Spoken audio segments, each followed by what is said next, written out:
Hi, I'm Mark Edwards. Welcome to Travelogue and welcome to the Shanghai Expo 2010. It's our second day here, and yesterday we took on zones A and B, where we managed to look at Asia, Australasia and the Middle East.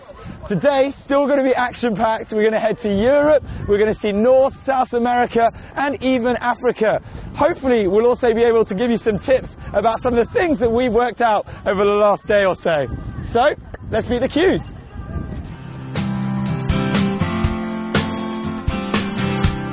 So, good news at the Expo. If you're over 70, disabled or pregnant, you're able to have free use of the wheelchairs, and you can come and rent them at any of the information halls within the Expo area, apart from the Watergate. And if you come with me, we've got more things for the children.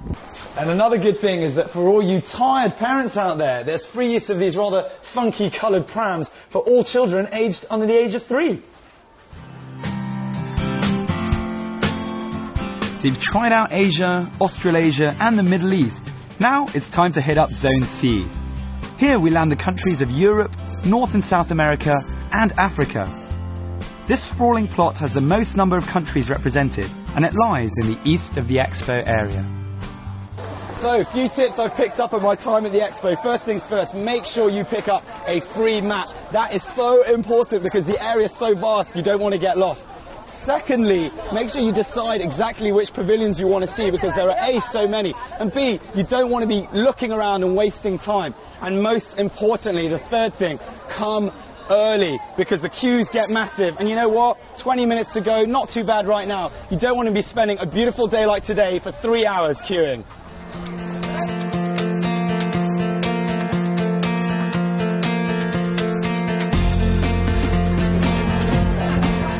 Well, no wonder. I mean, look at that. No wonder it's one of the most popular pavilions in the whole of the Expo. And I'm not just being biased because it is Britain. But this really is all about nature. It's not really technology, it's nature. And that reflects what the Shanghai Expo is all about. Low carbon emission and a green Expo as a whole. Let's go inside and have a look.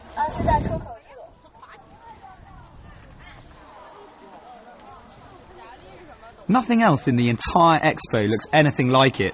A sort of intergalactic looking hedgehog really, that had everyone talking well before the Expo doors opened. Hence, its ridiculous popularity.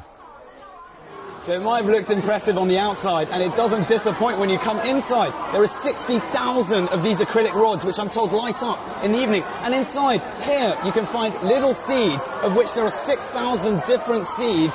Come and have a look yourself. More than 60,000 seeds are embedded here in the UK's Pavilion of Ideas. It's a little metaphor for how ideas, like seeds, take root and grow. Interestingly, the seeds at the tip of each rod come from the Yunnan branch of Kew Gardens Millennium Seed Bank, an international conservation project based in England. Tens of thousands of these 7.5 metre long rods quiver in the wind to create an organic effect. And that's not it. During the day, they act like fibre optic filaments, drawing on daylight to illuminate the interior. So you might be wondering what the undulating ground around me is for. Well, it signifies wrapping paper. So it's like a gift from the UK to China, and a slightly porcupine-like gift it is. Now, in 1851, the very first Expo took place in London. I might be a little biased, but I think they're still doing a pretty good job. Word on the street is, this is one of the must-see pavilions, one of the most popular ones, so get down here and have a look for yourself. Where are you guys from? Chile. From Chile? Yeah. All the way from Chile. And how long are you planning to spend here in Shanghai? A week. 1 week. Okay, what's been your favourite part of the Expo so far? This one? The UK pavilion. Why? Because the seats are very amazing. UK.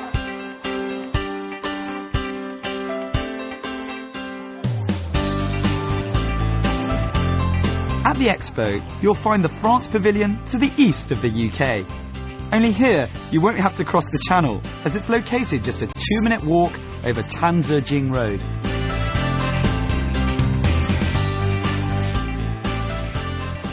Absolutely rotten today. Home number 2. We've made our way to the French Pavilion, and what they've gone for is an attack of the senses. So as you can see, beautiful around me. There's music as well for the ears. Hopefully when we go inside, a bit of something to smell, maybe even something to eat, and hopefully a couple of things to touch. But on top of that, they are trying to highlight that they are still one of the most romantic countries in the world, but plenty more as well. Nicknamed the sensual city, the French pavilion is laced with some of the most alluring sights, smells, tastes and sounds. Come here for a bit of joie de vivre. Admire French gardens, smell French perfume, taste that French cuisine, and watch clips from classic French films to soak up the glamour of this impossibly romantic country.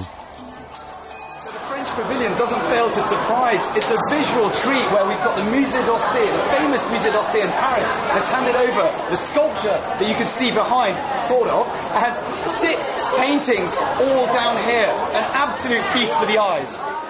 With the City of Love as its capital, France is explored here in all its beauty and romantic languor. A special fragrance has been concocted specifically for the expo, and couples are allowed to get married for free here. On top of that, beauty giant L'Oréal are even giving away free cosmetics to every couple that decides to tie the knot here. So we've just come out of the French pavilion, and one of the great things about Zone C is that all of the pavilions are very closely linked together. We've got France, we've got the German one behind, the Polish one, and if you come around here, the Swiss one. Come with me. If you do travel with relatives that are old or disabled, you'll find that there's a special queue here, so they don't have to spend a lot of time queuing in the sun.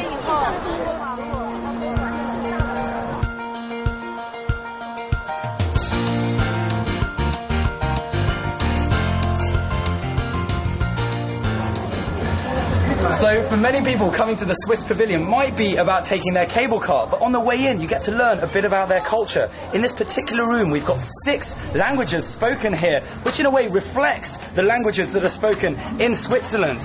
Now they are trying to tell us about their lives and how they perceive the relationship between urban and rural areas.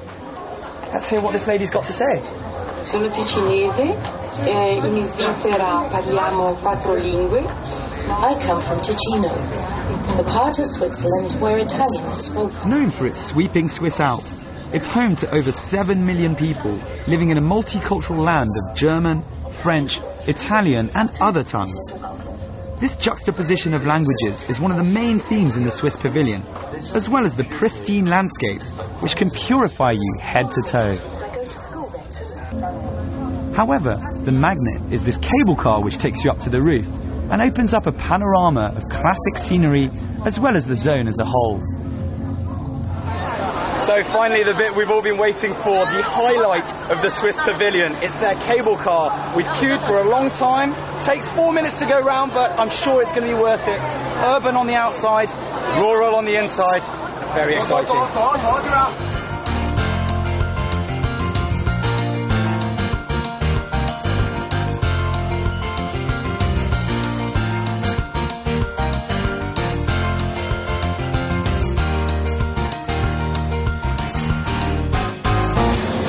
Good ride.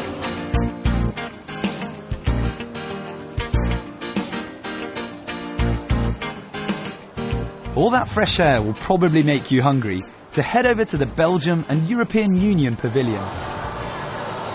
So when I say Belgium, you'll probably think Tintin, the home of the European Union, the Smurfs, fantastic beer, and of course, chocolate. Now here at the Belgian Pavilion, they'll teach you how the best chocolates in the world, arguably, are made. And at 11 in the morning, 3 p.m. and 6 p.m, you'll even get to try some for free. How awesome is that? Eddie, why do you think Belgium has the best chocolates in the world? Well, first we have a tradition over more than 50, 60 years making chocolates. I'm making myself for 25 years. 25 years? Yes. And we only use the best ingredients for the chocolate making. We only use the best ingredients for the fillings.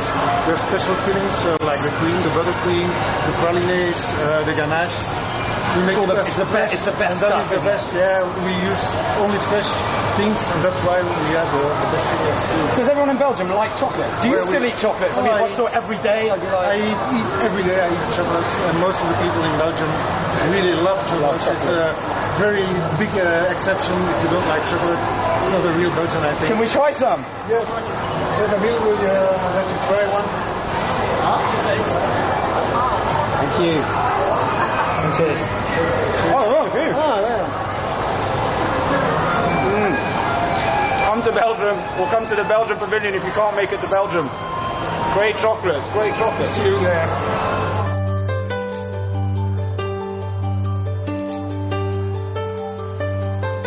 Now be very careful here.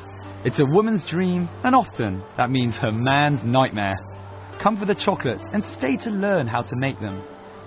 Arguably the best chocolatier in the world, Belgium also shows its prowess in the glittering world of diamonds. The scary bit for us is that you can actually purchase diamonds in this pavilion. You've been warned.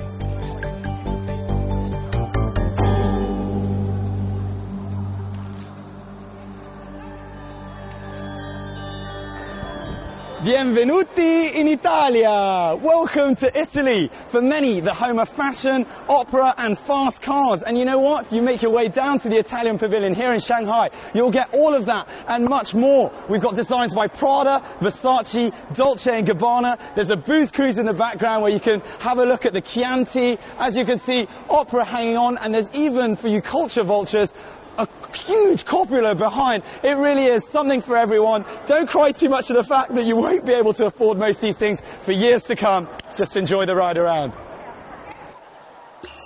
It's all about luxury goods in the Italy Pavilion.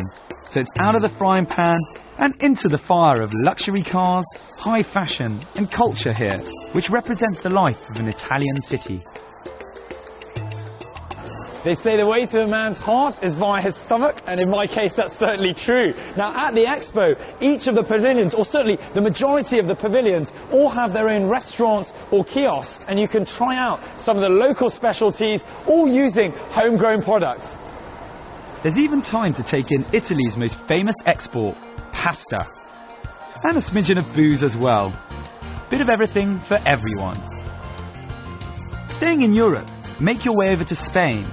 Shaped like a basket, the pavilion is dressed in more than 8,000 wicker panels as a tribute to the wicker weaving tradition in Spain and China.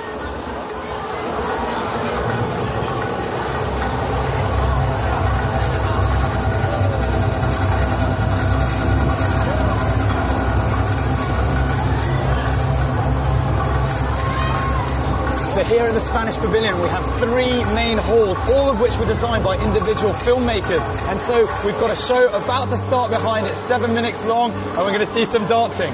Enjoy!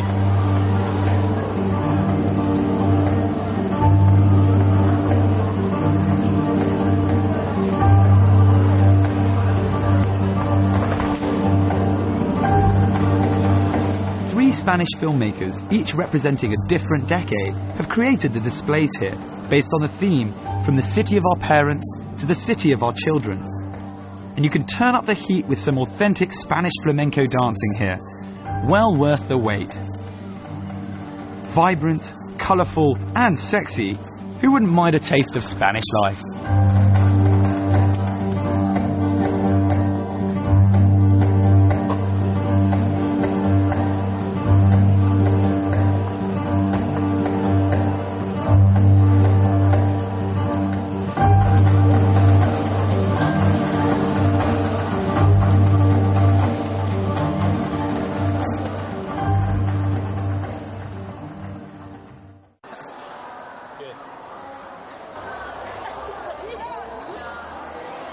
So the Spanish Pavilion is split distinctly into 3 parts, and the first part we saw highlights the Spanish culture, or aspects of the Spanish culture, with the bullfighting, the football and the flamenco dancing. We moved through into the second room with the highlighting of the ancient cities, into today and where the future lies, which is with the children and rather large babies. Gracias.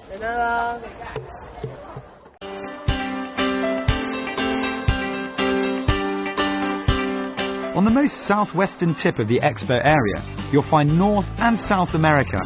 It's a lively place, packed very closely together. My best recommendation for pavilions here, drumroll please, is without a doubt Brazil. So I'm very excited about the next part. We're heading into the Brazil Pavilion. I've heard a lot of good things, a lot of energy apparently in there. Let's go and have a look. So I'll tell you what, as soon as you get into the Brazilian Pavilion, you can feel the energy everywhere. There's samba music on the outside. As soon as you come in, we're in this room. It's called the Room of Happiness. And this is everything that Brazilians find that makes them happy. We've got football, we've got capoeira, we've got samba. You can hear it behind. I tell you what, it's impossible not to get into the vibe. I feel great in here.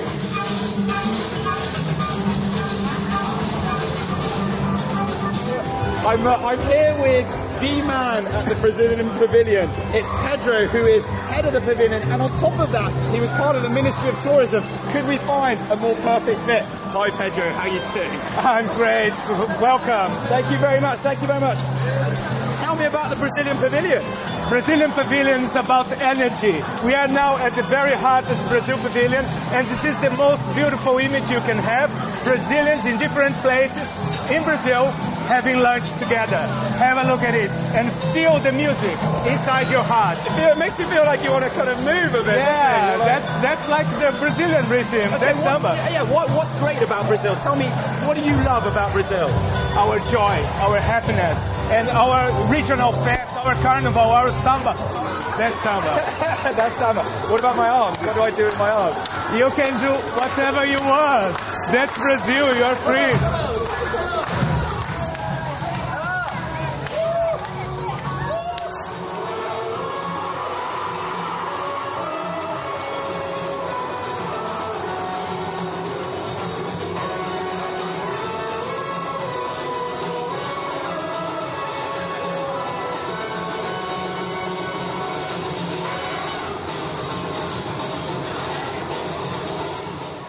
小小看一看，走过路过不要错过。我们哥比尔馆排队只要5分钟。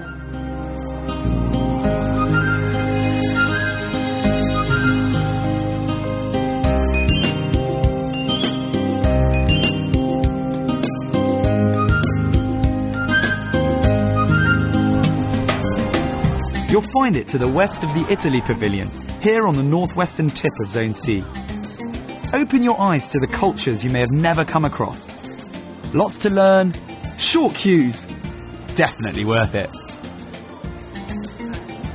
So if you're a little bit tired of having walked around all day just trying to check out one country, you can come to the African Pavilion, where they really have almost all of the African countries are united here. And the great thing is you find out a bit about their history, a bit about their culture, and probably more importantly, you can pick up a lot of their goods and buy them originally from. So come and get some maracas, say it at the Kenya stand. All of this, everything here is all made in Kenya. Absolutely everything.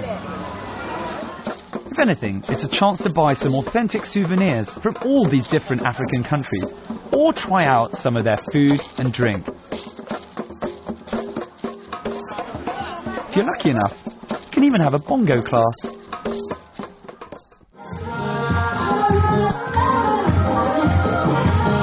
The entertainment highlight is the raucous, riotous shows they put on every day. Each African country has a chance to roll out its music, dancing and singing in some way. We were lucky to find ourselves with a great performance, and the crowd really gets involved, so be prepared for a lot of fun.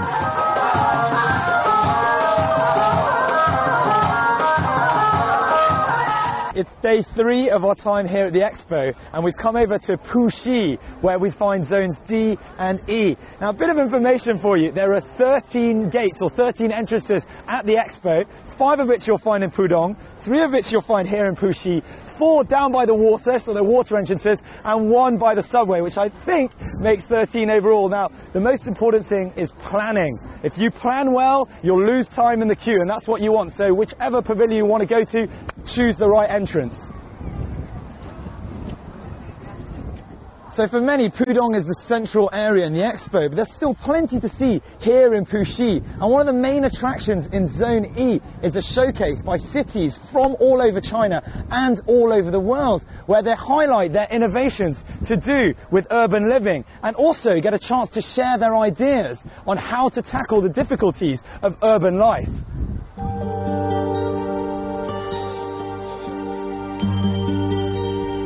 So a lot of the pavilions are concentrating on using green technology and how we can use that to benefit our lives. Now, the other thing that they're doing is concentrating on low carbon emission, which is what the Odense Pavilion is doing right now. You can have a ride around the bike, say hello to all the people around here, hi, and we can go out and try the bike trail outside. I'll see you in a bit.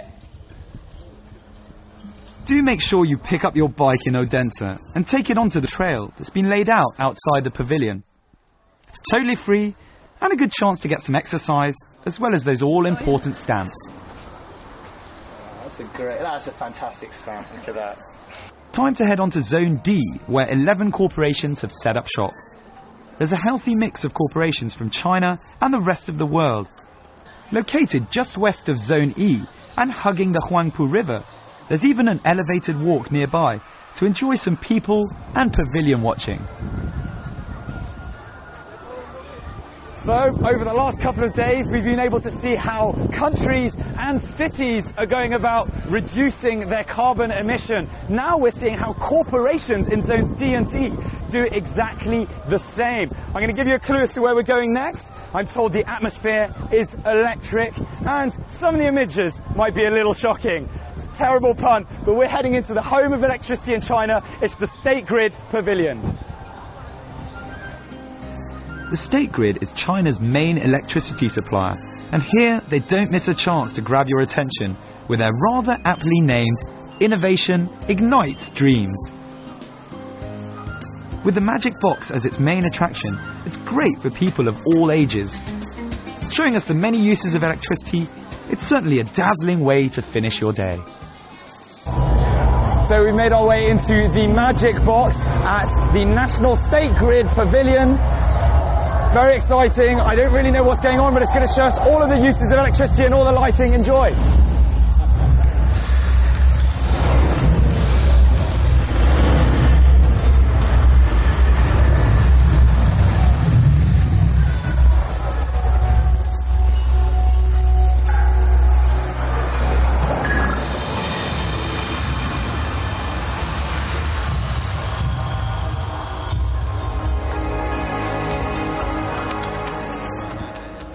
So important whilst you come to the expo to keep your eyes and your ears peeled in terms of looking for these information points. They can tell you when the shows that you want to see are on, as well as what pavilions you ought to avoid in terms of very long queuing times. So keep your eyes peeled for some of these things. Okay, so it's a long wait for some of the most popular pavilions, but where else would you get a myriad different cultures right next door to each other? Whether you go for a taste of a new culture, prove your talent with an ethnic dance, or to gawk at the technology of the future, you must come to the expo. It runs for 6 months until October, and it's much cheaper than a round-the-world plane ticket.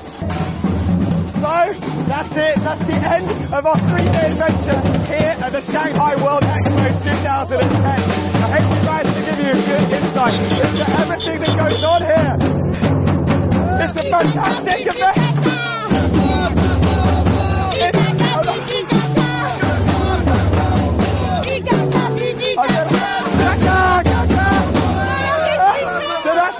That's the end of our 3-day adventure here at the Shanghai World Expo 2010. I hope we managed to give you a good insight into everything that goes on here.